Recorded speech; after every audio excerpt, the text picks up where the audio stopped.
Good day, everyone. We're thrilled to be here today to discuss a topic that touches all our lives, often without us even realizing the full extent its impact: the sugar. While we might associate the sugar with energy boost or comfort, its role in our health, particularly on our oral health, is far more than the complex and frankly a bit unsettling.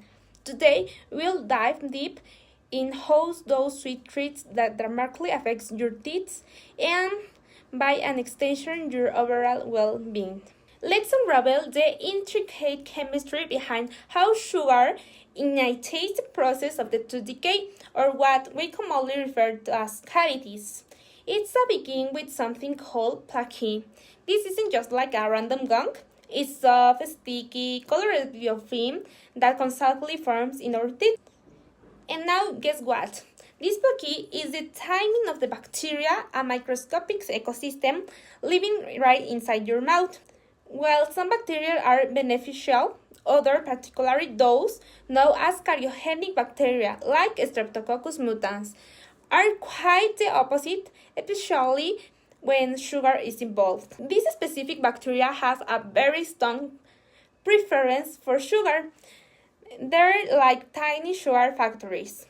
When we consume sugar foods or drinks, and this includes everything from candies, sodas, to slightly healthy fruits like juice, and even some processed savory snacks, these bacteria rapidly consume the sugar. And what's the waste product? Acid. Strong corrosive organic acids, just such like lactic acid, are produced as a byproduct of their metabolism. This mineral is incredibly thought but isn't highlighted subsequently to acid. When acids are present, the hydrogen ions from the acid reacts with the phosphate and hydroxyl ions within the hydroapatite crystal lattice. This chemical reaction essentially dissolves the mineral, causing calcium and phosphate ions to leach out of the enamel structure. So this process is called demineralization. Under normal healthy conditions, our saliva helps to neutralize the acids and can even provide the calcium and phosphate ions to repair or remineralize minor demineralization.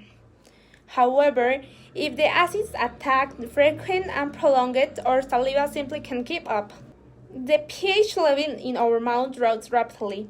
For enamel, the critical pH is typically around 5.5.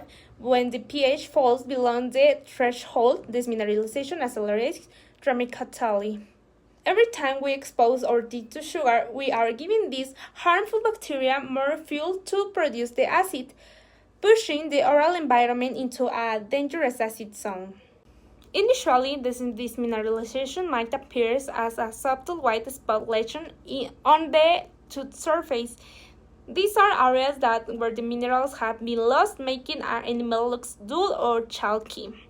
But if the acid attacks continue, this microscopic hole grows larger and deeper, breaching the enamel's protective barrier. This is when the full-blown cavity forms, creating a literal hole in the tooth structure. When cavities progress through the enamel and reaches the softer, more porous lower called dentin, the decay can spread much more rapidly, eventually even reaching the tooth pulp, which contains nerves and blood vessels, leading to pain and infection. So, while a moment of sugary indulgence might often temporarily pleasure, the cumulative dental consequences are significant and far-reaching, directly impact very structure of our teeth and chemical level. Understanding this critical link is the first step toward better oral health. Now, to help us identify where all this sugar is hiding in our daily diets and what practically nutritional choices we can make to counteract these effects. Many products contain added sugar that are not always easy to identify. Some common names of this sugar are high fructose syrup, maltose, dextrose, molasses, and many others. Common foods with hidden sugar are flavored yogurts. This case contains up 50 grams of sugar per serving. breakfast cereals, even whole grain or healthy ones, sauces like ketchup or barbecue.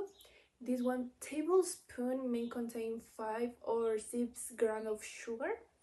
Healthy snacks such granola bars and natural juices, although with added sugar, they can have high natural fructose in excess. Recommended daily intake of sugar. According to the World Health Organization, consumption of the free sugar added natural sugar from juices, honey, and syrup should be less than 10% of daily caloric intake, ideally reduced to the 5% for additional healthy benefits. For average adult, 2000 calories per day, that's mean recommended maximum 50 grams of sugar per day.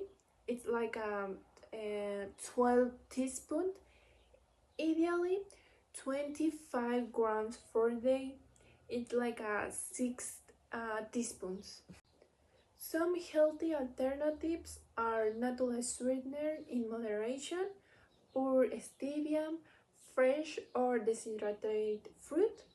Apple juice or red banana has the base from homemade baking.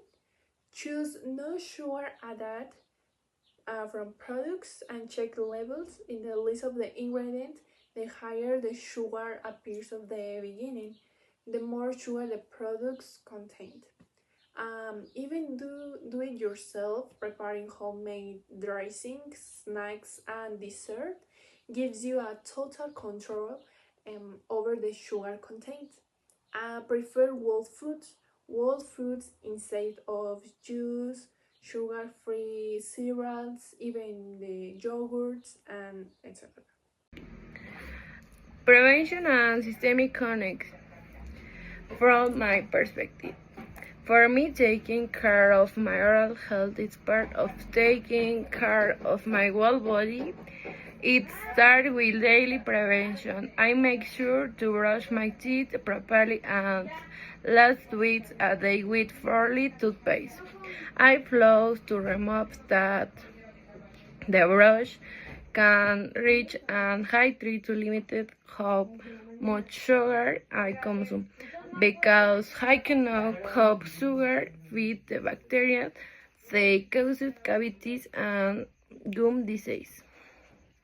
But very young, keeping my teeth clean, I've been learning that my oral health is directly connected to my overall health. The mouth isn't an isolated part of the body. It's additive to everything else. I, I have hope, inflammation, or infection. The bacteria in my mouth can enter in my bloodstream and spread, causing or worsening problems elsewhere.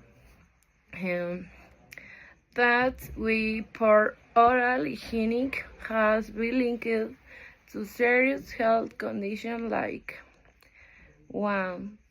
Heart disease. Gum disease can increase the risk of attack and strokes. 2. Diabetes. Infection in the mouth can make blood sugar harder to control. 3. Respiratory illness. Bacteria from the mouth can travel to the lungs. 4. Pregnancy risks. Gum disease may increase the chance of premature birth of low birth weight. Knowing this has changed the way I think about my routine. Brushing and flossing aren't just foods shows for me the daily actions that protect my body, my energy, and my future. I also make it a priority to see my dentist regularly, not just when I have problems, to catch issues early and get professional. Prevention has come after self-care. A healthy mind is a reflection of a healthy body.